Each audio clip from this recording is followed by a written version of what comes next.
Bismillahirrahmanirrahim. Assalamualaikum warahmatullahi wabarakatuh. Innal hamdalillah nahmaduhu wa nasta'inuhu wa nastaghfiruh wa na'udzu billahi min shururi anfusina wa min sayyiati a'malina. May yahdihillahu fala mudhillalah wa may yudlilhu fala hadiyalah. Asyhadu an la ilaha illallah wahdahu la syarikalah wa asyhadu anna Muhammadan abduhu wa rasuluhu la nabiyya ba'dah, amma ba'd. Bapak Ibu, para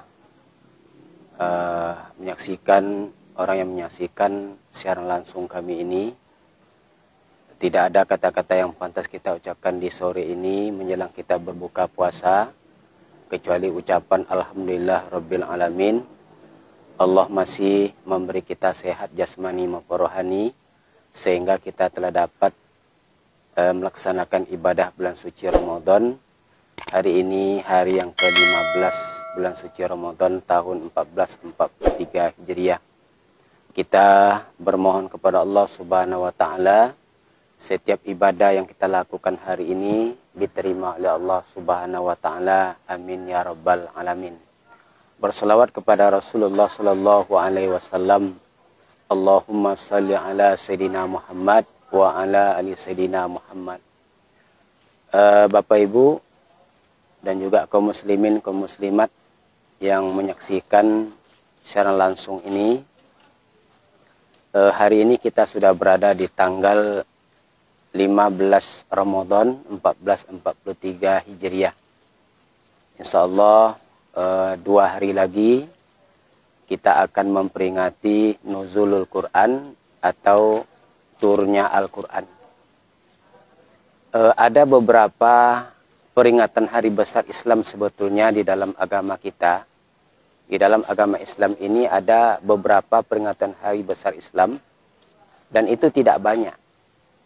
Oleh karenanya rugi kita ketika kita memperingati hari besar Islam, kita tidak ikut andil di dalamnya. Di antaranya peringatan hari besar Islam itu ada 1 Muharram, ya, tahun baru Islam. Setelah itu ada lagi namanya di bulan Rabiul Awal itu Maulid Nabi. Ada lagi nanti kemarin ada di bulan Rajab, 27 Rajab, ya. Jadi Rajab, Sya'ban, Ramadan. Ramadan ini insyaallah kita akan memperingati nuzulul Quran atau turunnya Al-Quran. Kaum muslimin yang dimuliakan Allah Subhanahu wa taala, kalau kita lihat definisi Al-Quran itu artinya bacaan.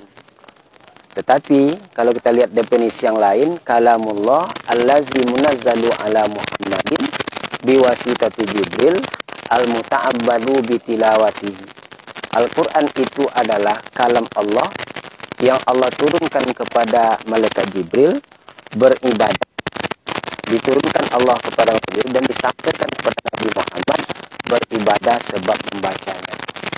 Kalau kita lihat hari ini di masjid-masjid dan di musola-musola di rumah kita, itu ada amalan-amalan hari ini yang kita dengar atau yang kita lihat bersama-sama, ada namanya amalan tadarus Al-Quran. Kalau kita lihat bahasa tadarus Al-Quran itu artinya, tadarus itu artinya saling mempelajari, ya, saling menelaah. Tafa'ala yatafa'alu tafa'ulan, tadarasa yatadarasu tadarusan, saling mempelajari, saling belajar. Artinya apa? Ada satu orang guru yang lain menyimak bacaan kawan-kawannya. Sebab kita lihat hari ini, Bapak Ibu yang dimuliakan Allah Subhanahu wa taala, di masjid-masjid dan di musola-musola hari ini ada anak-anak kita yang mengaji Al-Quran. Ada putra-putri kita yang mengaji Al-Quran, tetapi hari ini tidak ada yang membimbingnya. Tidak ada orang yang menunjuk ajarnya. Ini bacaannya panjang, ini bacaan pendek. Ini dibaca tebal, ini dibaca tipis. Tidak. Maka untuk mentadarus Al-Quran itu, membaca Al-Quran itu mesti ada guru pembimbing. Bapak Ibu ini muliakan Allah Subhanahu wa taala. Di satu sisi mungkin barangkali umat Islam hari ini kita bangga dengan ada orang menghafal Quran. Ada orang yang 30 juz dia hafal Quran. Bahkan anak-anak kita hari ini masih SD itu sudah hafal juz 30. Tetapi kita sedih. Di sisi lain ada umat Islam yang hari ini yang tidak bisa membaca Al-Quran. Ini sangat sedih sekali Bapak Ibu. Oleh karenanya Al-Quran yang ada di rumah kita ini tidak hanya kita kita baca, tetapi Al-Quran yang ada di rumah kita, di samping kita membacanya, kita mempelajarinya dan juga kita mengamalkan isinya di dalam kehidupan sehari-hari. Bapak Ibu yang dimuliakan Allah Subhanahu wa taala, tidak beberapa hari lagi kita akan memperingati nuzul Quran. Nuzul Quran artinya turunnya Al-Quran selama lebih kurang 23 tahun. Rasulullah itu menerima Al-Quran secara berangsur-angsur. Ini ada hikmahnya. Di antara hikmahnya adalah supaya Al-Quran itu mudah untuk dihafal, mudah untuk dipahami. Ini salah satu hikmah daripada Al-Quran itu diturunkan secara beransur-ansur. Lalu yang kedua, hikmah Al-Quran itu diturunkan secara beransur-ansur supaya mudah dipahami. Selain itu, bahwasanya setiap kasus, setiap masalah-masalah yang dihadapi oleh Rasulullah itu, tentu Rasulullah menunggu wahyu yang datang dari Allah Subhanahu wa taala lewat perantara malaikat Jibril. Wa ma yantiqu anil hawa in huwa illa wahyu yuha. Apapun yang dituturkan, apapun yang diucapkan oleh Nabi kita Muhammad sallallahu alaihi wasallam itu tak terlepas daripada wahyu yang Allah turunkan kepada malaikat Jibril dan disampaikan kepada Nabi besar Muhammad sallallahu alaihi wasallam. Bapak Ibu yang dimuliakan Allah Subhanahu wa taala, kita sudah membaca Al-Quran. Alhamdulillah. Kita sudah membaca, bahkan hari ini kita sudah berada di pertengahan bulan Ramadan. Alhamdulillah kita sudah membaca Al-Quran. Tetapi masih setingkat membaca. Yang lebih tinggi dari itu adalah kita membaca terjemah Al-Quran. Coba, kita selama ini mungkin membaca surat Yasin, wirid Yasin di masjid, di musala, bahkan di RT RW. Tetapi ketika kita membaca surat Yasin itu, ya surat Yasin itu, berapa kali kita itu membaca terjemah daripada Yasin itu. Ketika kita membaca tadi, menterjemah, alangkah lebih baiknya apa yang kita baca itu, ya tentu kita amalkan di dalam kehidupan sehari-hari. Dulu ada seorang ustadz, ya seorang abuya, ketika dia ceramah Santa Barwani Ramadan, dia membaca Ara'aital ladzi yukadzibu biddin. Peringatan hari besar Islam itu juga dibacanya. Ya, pokoknya dalam setiap ceramah itu yang dibaca oleh para ustaz dari Ara'aital ladzi yukadzibu biddin. Lalu ada satu orang jemaah bertanya, "Wahai ustaz, mengapa ketika ustaz berceramah Santa Barwani Ramadan di masjid Ara'aital ladzi juga dibaca? Ketika nanti wirid ibu-ibu Ara'aital ladzi juga dibaca. Dan juga ketika nanti wirid-wirid juga Ara'aital ladzi dibaca." Kata ustaz tadi, saya memang setiap kali wirid, saya memang selalu membaca yang namanya Ara'aital ladzi yukadzibu biddin. Memang kita hafal. Kita sudah hafal itu semua. Tetapi apa? Kita tidak mengamalkan apa yang ada di dalam surat Al-Ma'un itu.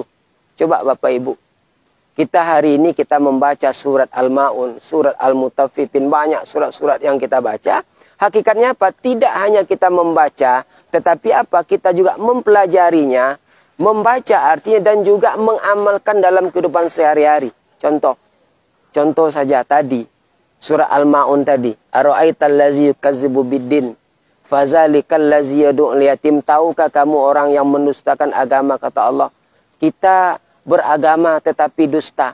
Kita sholat tapi sholat dusta. Kita puasa tapi puasa dusta. Siapa itu? Fazalikal ladzi yad'ul yatim. dia adalah orang yang menghardik anak yatim, wala yahuddu ala tu'amil miskin, dan tidak menganjurkan memberi makan orang-orang miskin. Coba lihat.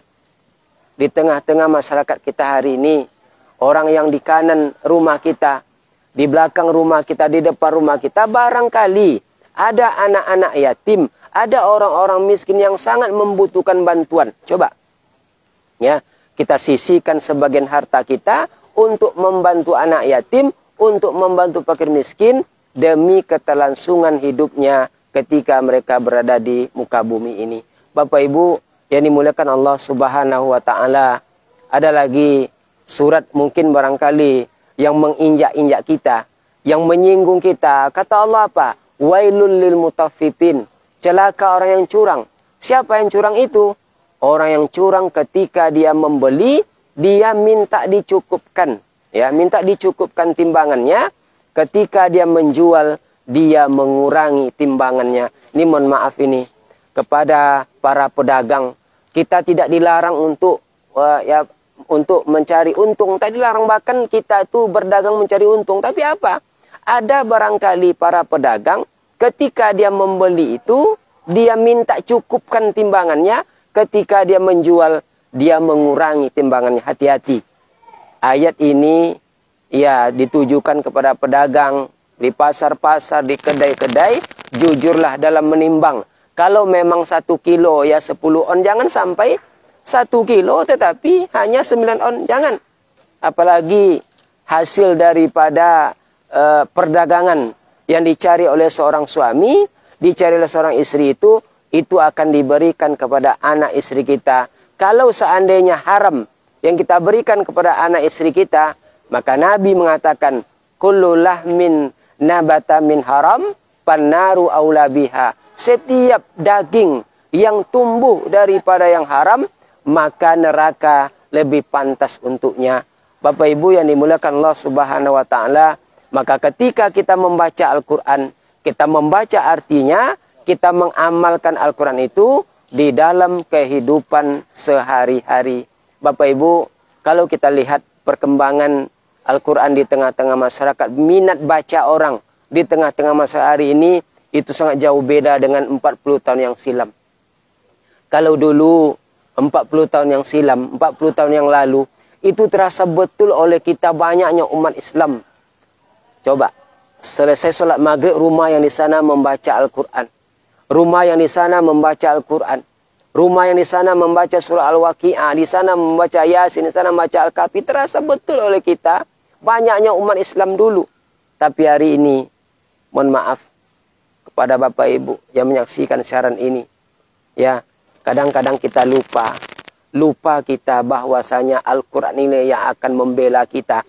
Al-Quran yang akan memberi kita syafaat di hari kiamat nantinya. Oleh karenanya, sesibuk apapun kita Bapak Ibu, sesibuk apapun kita dalam bekerja, ini dalam rangka kita akan memperingati nuzulul Quran ini, turunnya Al-Quran ini, saya mengajak diri saya sendiri dan juga Bapak Ibu agar kiranya ya belajar Al-Quran, mempelajari Al-Quran, membaca artinya, dan mengamalkan Al-Quran itu di tengah-tengah kehidupan kita. Ada lagi program mungkin daripada Bupati Kampar dulu, ada namanya Gemar, Gerakan Maghrib Mengaji. Artinya apa? Antara sholat maghrib dan sholat isya itu tidak ada lagi anak-anak di rumah. Tidak ada lagi TV hidup. Tidak ada lagi aktivitas lain kecuali kita itu mengantarkan anak kita ke surau, ke nosa, ke musola, ke masjid untuk mengaji Al-Quran. Apalagi hari ini memang musola-musola di tempat kita ada juga yang mengaji. Tapi apa? Kita sedih hari ini yang mengaji itu hanya sebatas SD saja. Sebatas SMP saja. Ada anak kita yang mungkin sudah SMA, dia tidak bisa mengaji, tidak pandai membaca Al-Quran, tetapi dia tidak mau belajar Al-Quran. Ini sangat-sangat ya sedih sekali kita. Tadi saya sampaikan di sisi lain, kita umat Islam ini kita bangga dengan anak kita yang hafal 30 juz Al-Quran. Yang hafal ini dan itu, tapi apa? Di sisi lain kita bersedih. Ada hari ini umat Islam yang tidak bisa membaca Al-Quran, Na'udzubillah, summa na'udzubillah. Maka orang tua, ketika orang tua hari ini punya anak, ya, orang tua hari ini punya anak.